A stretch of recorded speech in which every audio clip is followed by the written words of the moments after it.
Government, as a philosopher or a saintly king might conceive it, would be a comparatively simple matter, so simple that philosophers and saintly kings are apt to fail in this complicated business. They have already amply considered the place of man in nature, his possible destiny, his highest good, and they probably see some circumstance at the moment that seems to permit that highest good to be approached in some direction. All that remains for them to do is to have precise measures framed to this end, and to find faithful persons capable of carrying them out. It would seem that an honest government, with all expert information and advice at its disposal, ought not to find great difficulties in accomplishing this task.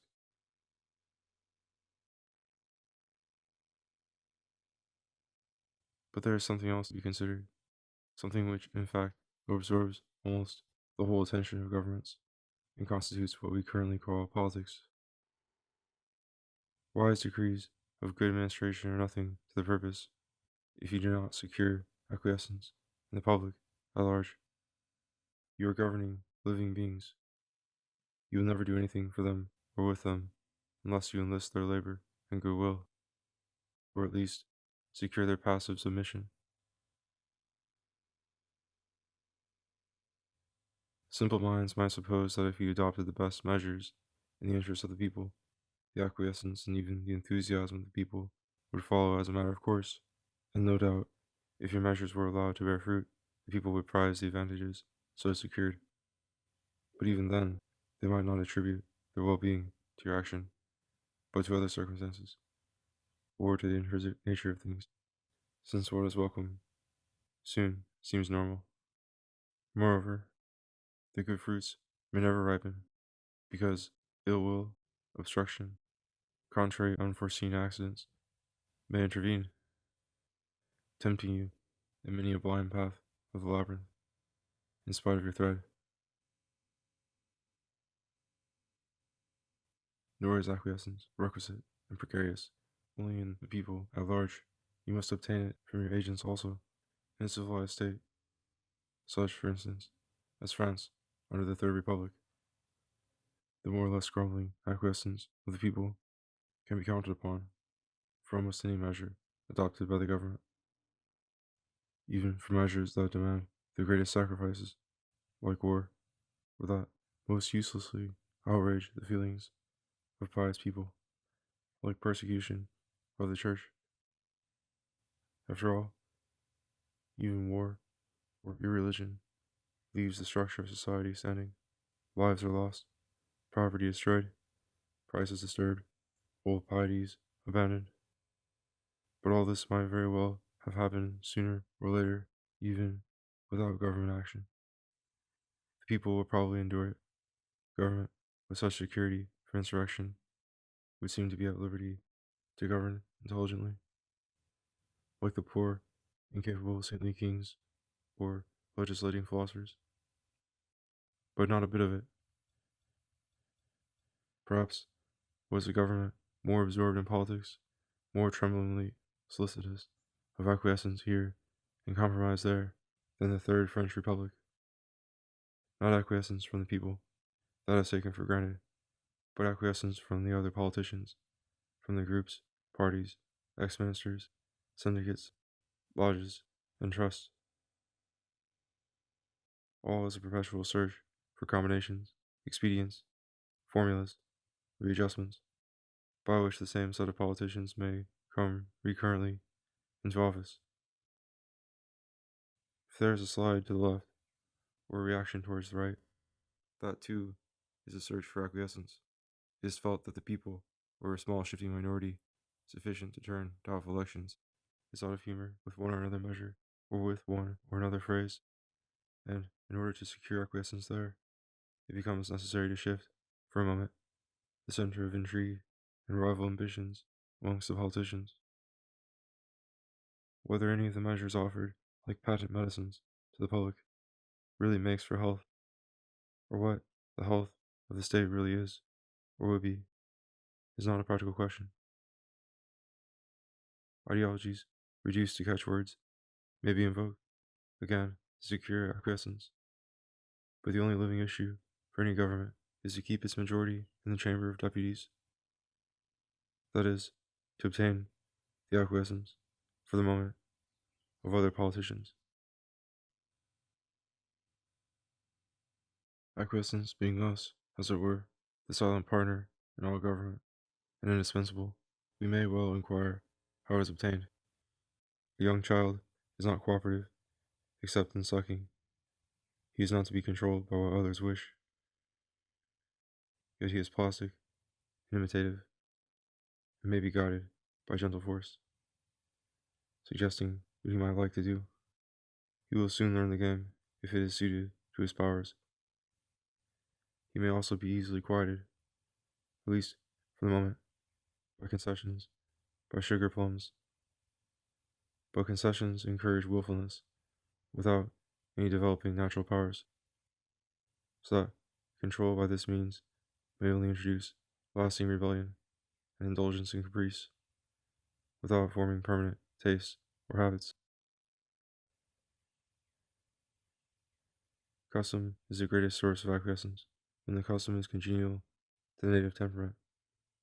By invoking customs, a government seems to make a concession to the popular mind, while in fact reinforcing compulsion, since custom is contagious and intolerant. Custom is the soul of law, law being useless unless customarily obeyed, and only custom, with the temperament expressed in custom, can reassure a government about the future, as every government needs to be reassured.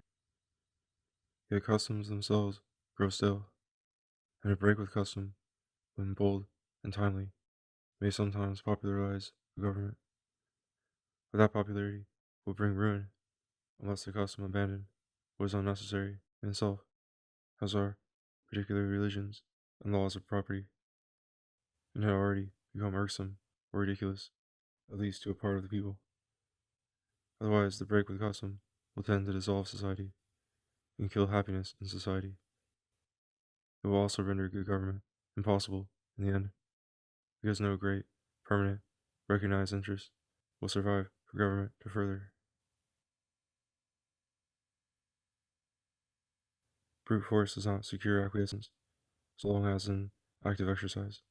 The child being beaten does not acquiesce while screaming, kicking, and biting, but he may acquire a conditioned reflex, and if his mind is dark, or if the habit imposed proves in the end congenial, he may come to do freely what at first he rebelled against.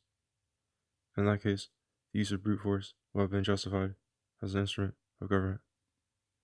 Yet the question remains whether gentler force could not have secured the same result more decently.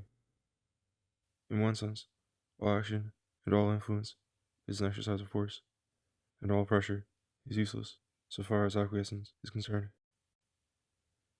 If the psyche is to be disciplined, it is not thereby recast, so that acquiescence may become spontaneous. If this transformation is impossible, the oppressed people will run wild again as soon as let out of prison. Even when this is not altogether the case, and forced discipline leaves some relevant traces, there will be a mixture of sullenness and hatred in the acquiescence secured, and the government would have done better, for its own good as well as that of its subjects, to have been more conciliating, and to have modified its aims so that they might have become the sincere aims of its people. I should not be tempted to say anything more about acquiescence, but for the curious turn that modern politics have taken in the matter. Acquiescence has ceased to be regarded as a minimum ulterior requirement for the exercise of government. Under the name of the consent of the governed, it has been turned into the positive source of authority in a government by politicians kept in office through popular elections frequently renewed. Public acquiescence in what is being done or proposed is really the foundation of power and the test of success for those politicians. The people, however, whatever their disease, may soon wish to change their doctor, and the doctor must do his best to retain his patients. It is as if the politician said to himself, No need of inquiring what may be for the people's interest. It is their business to discover that. My duty is only to do as they say. The people, however, may need a little prompting, because, unless very unhappy or very fanatical, the people are apt to be dumb. They might forget to call in the doctor. The politician had better come forward with some idea which, at the moment, will be likely to appeal to their imagination, reminding them of their grievances and promising them better times. The more abstract the idea is, the better, so that it may attach them for a longer time to his party and enable him to remain in office, perhaps for his whole life. There will be no difficulty in finding something suitable to advocate, even if elections and the need of arousing popular enthusiasm come round rather often. The people are never free from genuine anxiety. They always have desires which they find impossible to realize. They are always suffering from distress, which it would be a mercy to relieve. This is true of the rich also. Both rich and poor, if they consider the matter more closely, would also wish to be less unhappy in their families and in their friends, to see and do and possess all sorts of great things which fortune denies them, and if prosperity, on trial, only proved a new burden, they would perhaps wish not to have been born, since having been born is after all the source of every possible evil, even of death. Government, however, is hardly to blame for these things, were able to correct them. Government is in itself a natural fatality. It grows up. Its excuse is that it may be a lesser evil than anarchy. A party that rules by promising to satisfy all the people's wishes, therefore rules under false pretenses. And such, in essence, is the government by politicians. What more cruel mockery could there be of human unhappiness than to keep suggesting measures likely to please the public, simply an idea? This is the art of this honest advertiser, the quack, and the swindler.